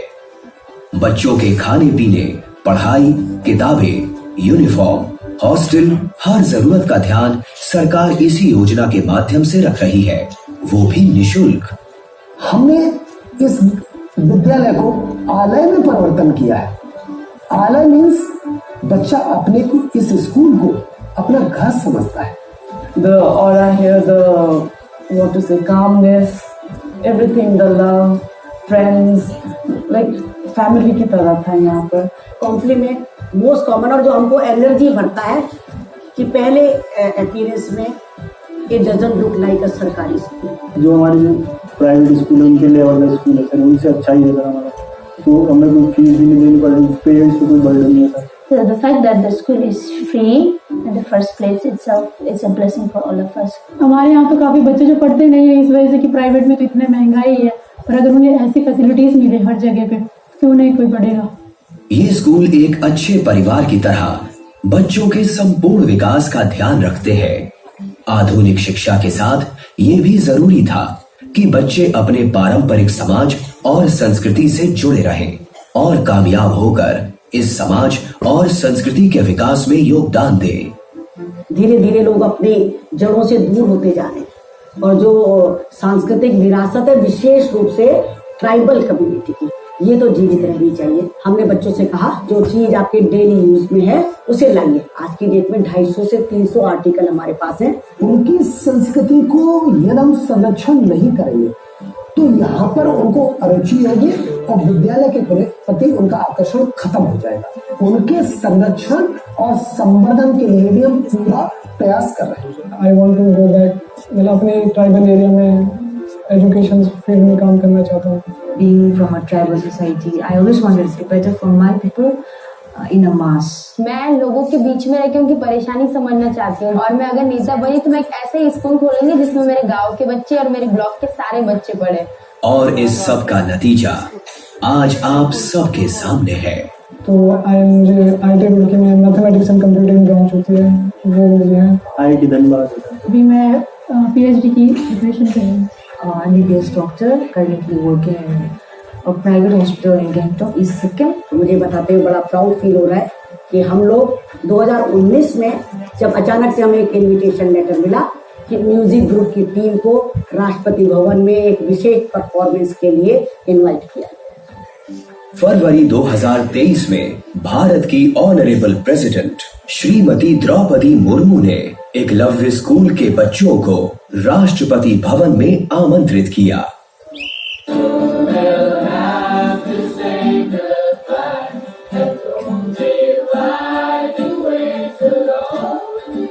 10 से 12 बच्चे हो चुके हैं, 100 में से 100 नंबर मैं 2022-23 में लगभग मेरे 16 छात्रों का चयन जेईई और मेडिकल में हुआ है। I am so proud, so happy that हमारा स्कूल से बहुत सक्सेस स्टोरीज निकल रहे हैं, starting with Indian national player Nima Doma.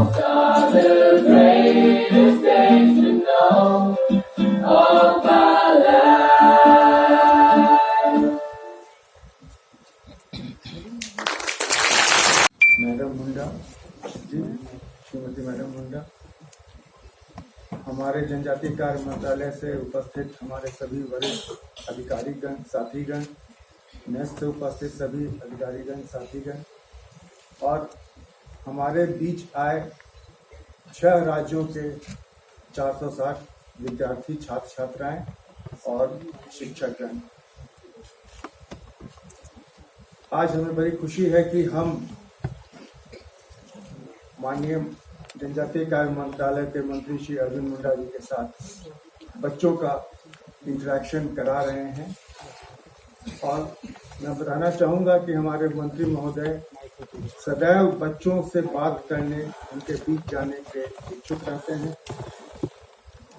मुझे याद है कि 2 या 3 बार इसके पहले भी वो ऑनलाइन बच्चों से चर्चा कर चुके हैं, उनसे बात कर चुके हैं और बच्चों ने भी उनसे प्रश्न पूछे हैं।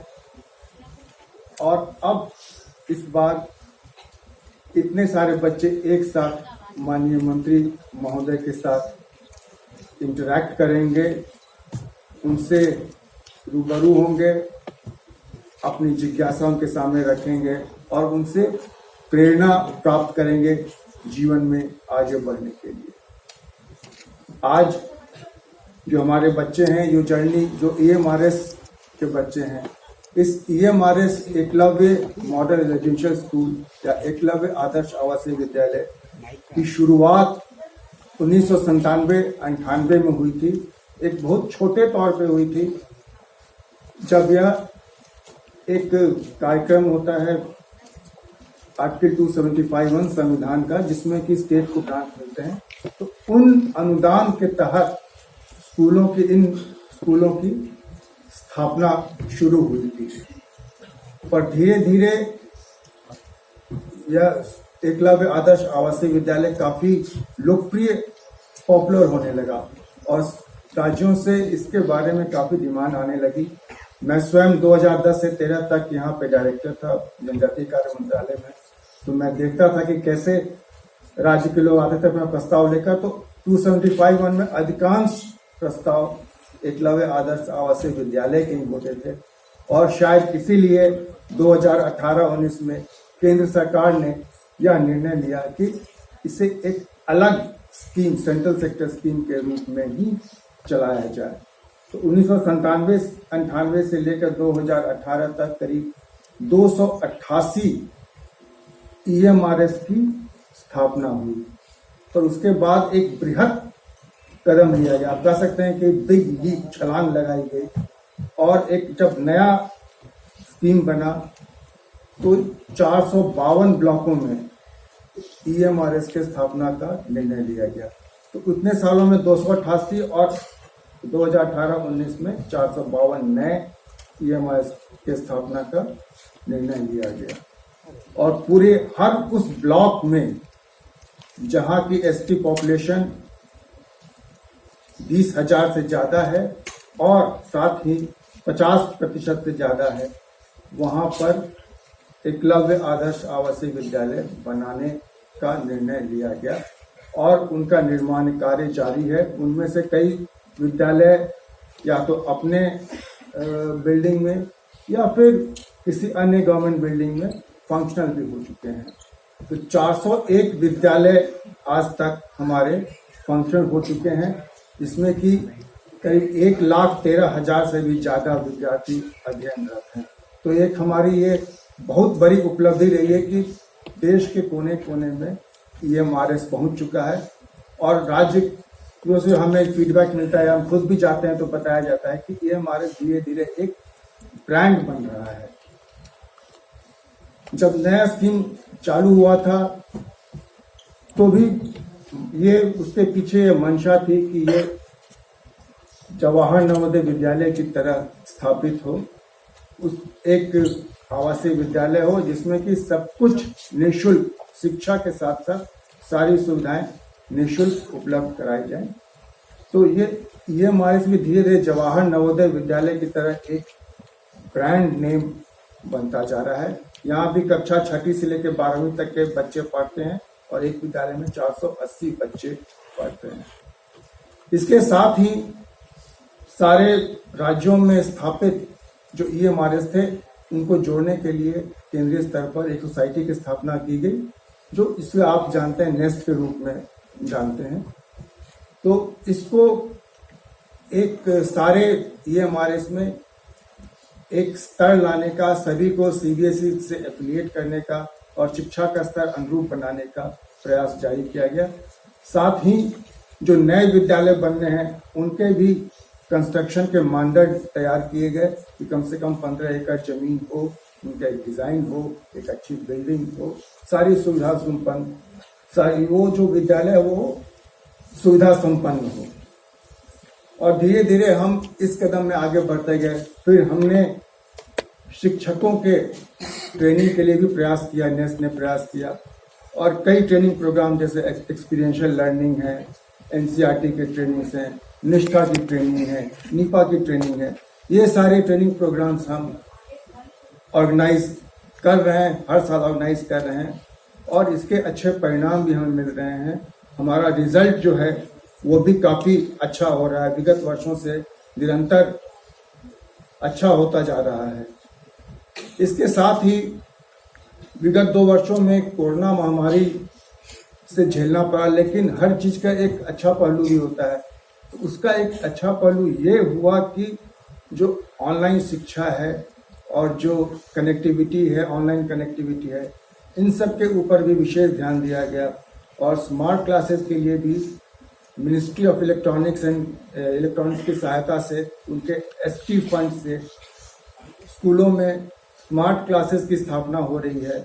और साथ ही जो हमारे विद्यालय रिमोट में हैं उनको, उनके लिए भी इंटरनेट कनेक्शन प्रदान किया जा रहा है, और इसका फायदा विद्यार्थियों को भी, आप सभी को हो रहा है। इसके साथ ही सेंटर ऑफ एक्सीलेंस स्पोर्ट्स के लिए, जो जनजातीय हमारे बच्चे हैं उनके लिए, उनके स्पोर्ट्स नेचुरल उनका टैलेंट होता है, तो उसको उभारने के लिए, आगे बढ़ाने के लिए 15 सेंटर ऑफ एक्सीलेंस भी स्थापित किए जाने का निर्णय लिया गया है। उस दिशा में भी हमारा कार्य और निरंतर प्रयास जारी है, और शीघ्र ही वह फलीभूत होगा। इसके साथ ही मैं आप सबको बताना चाहूँगा कि हर वर्ष अब नेस्ट के स्थापना के बाद हर वर्ष राष्ट्रीय स्तर पर कल्चरल फेस्ट और राष्ट्रीय खेलकूद क्रीड़ा प्रतियोगिता का भी आयोजन हो रहा है, और उसमें भी बच्चों का टैलेंट उभर कर आ रहा है। और हम कोशिश कर रहे हैं कि जो state game federation of India है उसमें जैसे केंद्रीय विद्यालय की एक टीम होती है, जवाहर नवोदय की एक टीम होती है, उसी तरह से एकलव्य विद्यालयों के भी एक टीम हो, जिससे कि बच्चों की प्रतिभा निखर सके, और उसमें जो बच्चे अच्छा करें वो उनको आगे साई द्वारा अंतर्राष्ट्रीय स्तर पर ले जाने के लिए, और साथ ही जो अच्छे बच्चे होते हैं उनको एम्प्लॉयमेंट के लिए भी अपॉर्चुनिटी मिलती है, आर्मी में या पैरामिलिट्री फोर्सेज में उनको नौकरी मिल सके, ऐसा हमारा प्रयास है। और माननीय मंत्री जी के दिशा निर्देशन में और भी कई कदम हम ले रहे हैं अपने विद्यालयों को सुविधा संपन्न करने के लिए और विद्यार्थियों के उज्जवल भविष्य के लिए।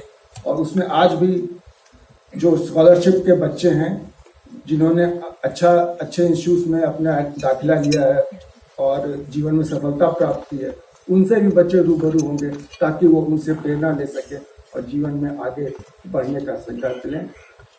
और मैं आप सभी बच्चों को फिर से आपके उज्जवल भविष्य की कामना करता हूं, और मेरे चाहता हूं कि आप सभी इस मौके का पूरा भरपूर लाभ लें और बच्चों से और माननीय मंत्री महोदय से इंटरेक्ट करें और उनके मार्गदर्शन प्राप्त करें। धन्यवाद।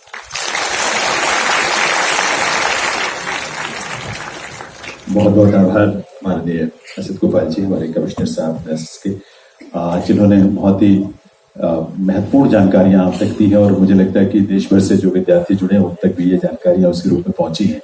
इन सारी बातों को जो आपने उनके उद्बोधन और वक्तव्य के माध्यम से सुना और जाना, हमने उसको एक फिल्म का रूप भी दिया है। दरअसल फिल्म में चूंकि ग्राउंड लेवल पर जाकर उनको शूट करके उनकी तमाम गतिविधियों को, एक्टिविटीज को फिल्म के रूप में हमने उसको तैयार किया है, तो वो फिल्म भी आप देखेंगे तो और भी ज्यादा उसको उन चीजों की इंटेंसिटी और उसकी व्यापकता और भी बेहतर ढंग से आप उसको अनुभव करते हुए लोगों तक उसको पहुंचा पाएंगे। और एक बस ये एक रिक्वेस्ट जरूर है, क्योंकि हमारी आगे की एक प्रस्तुति है जिसमें जो मध्य प्रदेश के हमारे EMRS के विद्यार्थी, लगभग 35 विद्यार्थी, उसमें अपने वहां के फोक और ट्राइबल इंस्ट्रूमेंट्स की प्रस्तुति रखेंगे। तो चूंकि लगभग 30-35 विद्यार्थी और इंस्ट्रूमेंट्स हैं, तो फिल्म के स्क्रीनिंग के समय थोड़ी सी ये कोशिश हमने की है कि समय बचाने के लिए इंस्ट्रूमेंट्स को हम यहाँ पर लगा लें, ताकि उस समय हम समय बचा पाए। तो उसको प्लीज इग्नोर कीजिएगा। और फिल्म हम देखते हैं हमारे EMRS की तमाम जो गतिविधियां हैं और उसकी ये पूरी जो परियोजना और कार्यक्रम है, उस पर मैं टेक्निकल टीम से रिक्वेस्ट करूंगा कि ये फिल्म स्क्रीनिंग के लिए उसको शुरू करें।